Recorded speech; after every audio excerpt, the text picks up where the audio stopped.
This is News 25 with Deanna O'Donnell and Missy Kohler. News 25, local news you can count on. News is brought to you by Bees Embroidery and Garment Printing, specializing in custom and personalized decoration of gifts, garments, and more.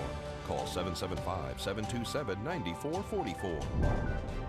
News is also brought to you by J.K. Nelson Law. Call 727-9900 today for your free consultation. If you need a lawyer, you need Nelson.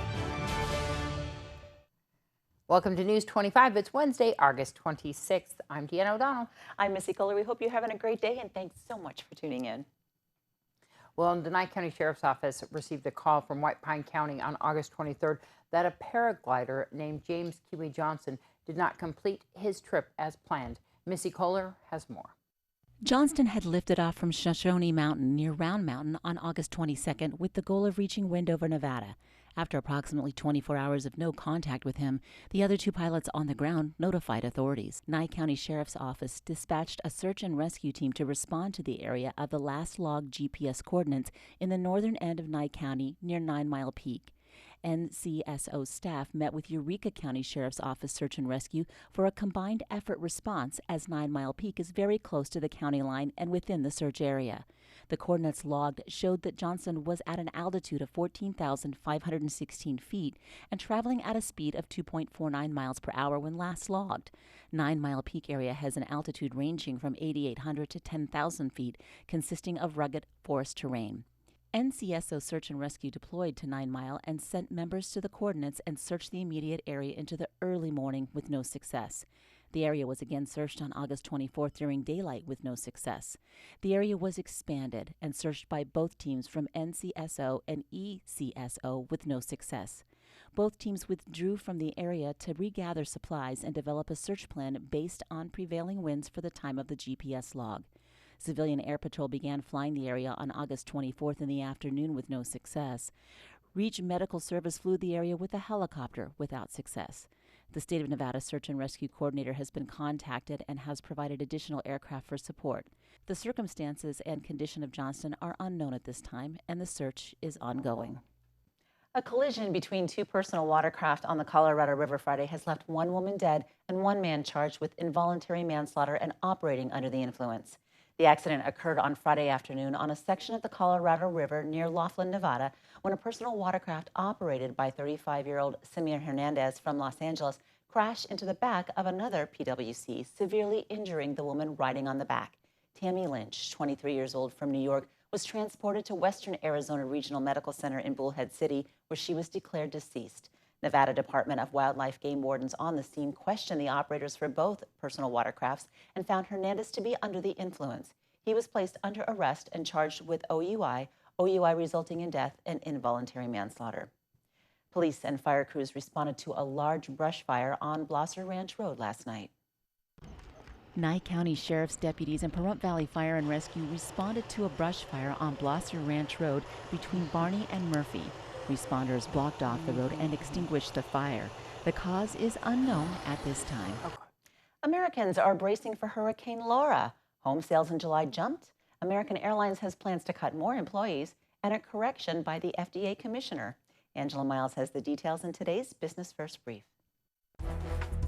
Topping our news, the oil industry in hurricane turmoil. Major crude oil and natural gas refiners such as Cheniere have evacuated staff and cut oil production. The National Hurricane Center warns Hurricane Laura's wind could be more devastating than Hurricane Katrina. Checking the economy, call it pandemic pent-up demand. Home sales in July jumped 13.9%. However, consumer confidence tumbled in August to a 6-year low of 84.8. American Airlines is moving forward with plans to cut 19,000 employees October 1st. That's when federal funding protecting jobs runs out. Airlines are hoping Congress comes through with a $25 billion payroll extension. And the FDA commissioner admits in a tweet his comment about plasma achieving 35% improvement in survival for COVID patients was inaccurate. Plasma stocks fell Tuesday. To find out where you can see us every day, go to businessfirstam.com. We're going to take a short break, and when we come back, we'll tell you about the Department of Justice and some flyers making their way around the internet. Stick around. You're watching News 25, the most recognized and farthest reaching local news in Nye County. News 25, local news you can count on. This segment of the news is brought to you by P&P Property Management. Knowledge, experience, communication, and trust. Call Cynthia at 775-727-4444. Well, it's been a problem recently, people resharing posts made on the internet. The Department of Justice has been made aware of postings or flyers on the internet regarding the American with Disabilities Act and the use of face masks due to the COVID-19 pandemic, many of which include the Department of Justice's seal. These postings were not issued by the department and are not endorsed by the department. The department urges the public not to rely on information contained in these postings and to visit the American with Disabilities Act.gov website for information on the ADA and information issued by the department. For more information and technical assistance about the American Disabilities Act, please contact the ADA online at 1-800-514-0301. That phone number, 800-514-0301. Yesterday, we reminded you that the 2020 census workers may be in your neighborhood. Today, we would like to tell you about who they are and what they're doing. The census workers you see in your neighborhood are likely people you've seen before, men and women from our community. They have been tasked by the government to follow up on homes that have not completed the 2020 census. Based on the current response rate of 63.3%, the Census Bureau estimates it will need to visit about 56 million addresses to collect responses in person. Good afternoon. My name is Phyllis. I'm with the U.S. Census Bureau. Do you have a few minutes that we can complete your 2020 census? Sure. That's wonderful. Thank you, sir. So if you haven't completed your census either online, by phone, or by mail, it's likely you'll receive a visit. Counting everyone who lives in the United States can be especially challenging in rural areas. Workers will not enter a property that has a locked gate or fence, but they are authorized to enter your property otherwise. Oftentimes, residents are suspicious of unknown faces walking the neighborhood. Census takers can be easily identified by a valid government ID badge with their photograph, a U.S. Department of Commerce watermark, an expiration date on the badge, and their vehicle is labeled as well. Hi, my name is Suzanne from the U.S. Census Bureau. I'm here to help you fill out your census questionnaire. Do you have 10 minutes, please? The time, please? Sure, I do. A census worker will ask 12 questions. That is all. 12 questions. The questions are very basic demographic questions. Who lives in the household? How are they related? Their age, sex, and race. Whether they own or rent the house, and their phone number. You can find a complete list of questions at 2020census.gov. If you do not answer the census, the workers will contact at least 3 of your neighbors to find out how many people are living in your home. If you have already answered the census questions, sometimes you may receive a visit for follow-up questions. You will not be counted twice. The census is conducted every 10 years. This mandate is actually in our Constitution. Participating in the census is also required by law. It gives our government an opportunity to find out how many people live in the United States. It's important. The count has an effect on the shape and size of electoral districts. These can change as our population shifts. So a count can mean that an area loses or gains seats in government. The count can also help with the allocation of money to communities, such as on infrastructure or public services. Every year, billions of dollars in federal funding go to hospitals, fire departments, schools, roads, and other resources based on census data. So you can see just how our community can benefit from the count. So if you don't want a census worker to knock on your door, you can complete your household census online at 2020census.gov, or you can do it by phone at 844-330-2020. But if you do get a knock on the door from a census worker, it could be someone you know. And remember, they have a job to do. Please take 10 minutes to answer 12 easy questions and help your community in the count. For more census details, visit 2020census.gov. Nevada Highway Patrol says a man was killed in a wrong-way crash on the 215 freeway in Las Vegas.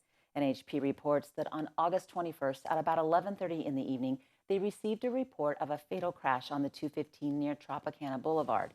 The crash involved 4 vehicles, a Mazda 3, Hyundai Elantra, Ford F-250, and BMW X5 sedan. Details are a blue Mazda 3 being driven by Tyrese Stoll Cromwell was traveling the wrong way on the 215 and crashed into the Ford 250, which impacted the concrete barrier wall. The Mazda then struck the Hyundai, and a BMW struck a tire that came off the Mazda. The male driver of the Mazda, identified as Tyrese Stroll Cromwell of Las Vegas, who was driving the wrong way, was pronounced deceased at the scene. The other 3 occupants of the other 3 vehicles did not suffer life-threatening injuries. 2 people were transported to UMC trauma. 1 person has been killed during a crash between 3 vehicles near Buffalo Drive in Las Vegas, according to NHP. This Monday at about 8:30 p.m., a white 2018 Nissan NV200 van and a white 2016 Mercedes-Benz GLA Sport utility vehicle were parked on the right shoulder of the 215 freeway near the Buffalo Drive off-ramp. A driver was outside of the vehicle attempting to fill the vehicle with gasoline. At the same time, a gold Infiniti G35 coupe was traveling westbound, approaching the Buffalo Drive off-ramp in an unknown travel lane. For reasons unknown, the Infiniti drifted into the right shoulder and struck the rear of the Mercedes. The Mercedes was pushed into the rear of the van. The van was then redirected forward into the concrete barrier wall to its right. The driver of the van was able to avoid being struck and was not injured during the crash. The driver of the Mercedes, who was wearing a seatbelt, was transported to UMC trauma with non-life-threatening injuries. The unrestrained driver of the Infiniti succumbed to injuries sustained in the crash and was pronounced deceased at UMC trauma. Investigators do suspect that impairment was a contributing factor of this crash.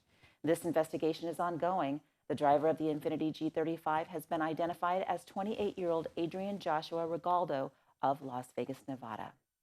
We're going to take a short break, and when we come back, we'll have your health report for the day. You're watching News 25, brought to you by Mountain West Lawyer, Injury Attorneys, 727-9500. News 25, local news you can count on. Welcome back. Well, about 1 in every 59 U.S. children are diagnosed with autism spectrum disorder. Now, a recent study shows on average girls are typically diagnosed about a year and a half later than boys. Dr. Veena Ahuja from Cleveland Clinic Children's says girls are likely diagnosed later because autism traits are often more subtle. We see the boys coming in, oftentimes the complaint is that they're not able to sit in their seat, they're wandering away, they're doing things that are kind of in people's faces where you realize it more. Girls are definitely more likely to be able to blend in a little bit more until they get to an older age where you start to realize they're not interacting as much as their peers. Dr. Ahuja says many times when kids are on the mild end of the autism spectrum, signs and symptoms don't start to become noticeable until elementary school. She says once children start school, they should be able to talk about their emotions and thoughts. Kids on the autism spectrum will have a harder time describing what they're feeling inside. Dr. Ahuja says some parents may suspect their child is on the spectrum, but don't bring them in for an evaluation because they are fearful. She assures parents that autism is not something to be ashamed of, and when a diagnosis is made, it just makes it easier for a child to receive the help they need. What we know about autism is that early intervention is key. The earlier we can get somebody in there to help the child, the better they're going to do in the long term. And we know a lot of the stigma about autism is definitely kind of going away as kids get older. Because the brain develops at a very young age, Dr. Ahuja says early intervention is key for therapies to be effective. Even if a child is diagnosed well into their school years, she says it's important to get the appropriate services that will help them down the line. Complete results of the study can be found in Autism Research. In today's Save a Pet, we meet Midget. Darby O'Donnell joins us from Desert Haven Animal Society with the story. Today's Save a Pet is proudly sponsored by Jason Ernest with Mountain West Lawyers. Call 775-727-9500. Hi, I'm Darby here at Desert Haven Animal Society, and today we are joined with Midget. Midget is an Akita mix. He is nothing like a midget. He is actually a really big dog. He's about 92 pounds. He reminds me of a chow, honestly. He has like the cute little pointy ears. He has a lot of black on his face and around his eyes, but he mainly has like a gingery light beige fur all over and a white chest. He's super friendly, very, very calm, relaxed personality. So if you are somebody who wants a personality like that and doesn't mind having just a bigger dog, he's perfect for you, honestly. So if you want to come and see Midget or any of his friends here at Desert Haven Animal Society, give them a call ahead of time to make an appointment, 775-751-7020, or you can look them up on their Facebook page at Desert Haven Animal Society. And just a reminder that they do offer things for seniors over the age of 60 with free adoption fees, and they also have free adoption fees for active and retired military. Midget, do you want to say anything?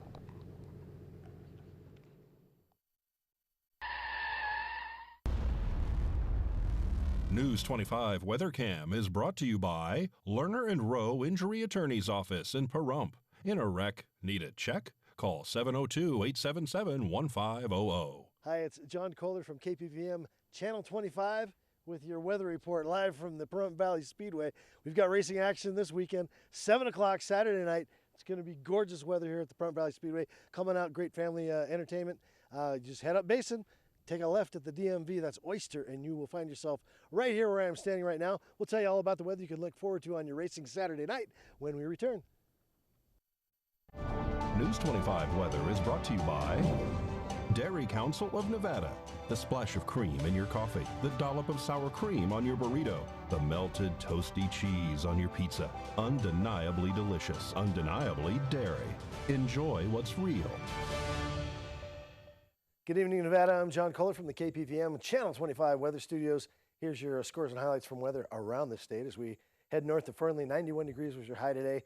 59 as a low in Fallon. You were looking at 93 for a high today and 62 for a low. 88 degrees in Carson City. How'd you get off so light, Carson City? That was your high today. 53 degrees is the low tonight. 91 degrees is Goldfield and Tonopah.